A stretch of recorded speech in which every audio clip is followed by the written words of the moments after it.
കവിതയുടെ full black ഔട്ടായി. Blood നോക്കിയപ്പോൾ വൈറ്റമിൻ എയുടെ ഡെഫിഷ്യൻസി ഡോക്ടർ പറഞ്ഞു.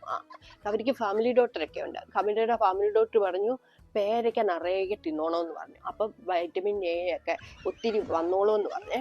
അപ്പൊ കവിതയ്ക്ക് പക്ഷെങ്കിൽ പേരയില്ല, പേരയ്ക്കായില്ല, താടകയ്ക്ക് ഇതെല്ലാം ഉണ്ട്. ആ താടകയും അവിടെ വീട്ടുകാർക്കും കൂടെ എങ്ങാണ്ട് നിരങ്ങാൻ പോയിക്കോത്തി. അവിടെ BAWL നിരങ്ങാൻ പോയിക്കോ. രാവിലെ എവിടെ പോകുന്നതെന്ന് അറിയത്തില്ല. എന്നും അങ്ങ് നിരക്കവാ. അവൾക്ക് നിരക്കവേ ഉള്ളു. അവളൊരു BAW ഉണ്ട്, അവളും ഉണ്ട്. ആ ചെറുക്കനും ഉണ്ട്. എപ്പോഴും നിരക്കവാ. അവനില്ലാത്ത തക്കം നോക്കി ഞാൻ പോയി തോട്ടിയിട്ട് കുത്തി കുത്തി കുറച്ച് പേരയ്ക്ക ഇടാനായിട്ട് പോയതാ. പക്ഷെ പേരയ്ക്ക കുത്തിയിട്ടൊന്നും വരുന്നില്ല. കവിതയ്ക്ക് നീളമില്ലല്ലോ. അവൾക്ക് നീളവും ഉണ്ട്, എല്ലാം ഉണ്ട്. പക്ഷെ കവിതയ്ക്ക് നീളവും ഇല്ല. അപ്പൊ കവിത പിന്നെങ്കിൽ എൻ്റെ അച്ചാച്ചൻ പറഞ്ഞിട്ടുണ്ട് പരിശ്രമം ചെയ്യുവൻ എന്തിനേയും വശത്തിലാക്കാണ്. അപ്പൊ കവിത മൂടോടെ വെട്ടി ആ പേരങ്ങിട്ടു. അങ്ങനെ ഒത്തിരി പേരയ്ക്ക് കവിതയ്ക്ക് കിട്ടിയിട്ടുണ്ട്. ഇനി അവള് വരുമ്പോ വല്ല കാറ്റടിച്ച് വല്ല വീണാന്ന് വല്ല വിചാരിച്ചോട്ടെ.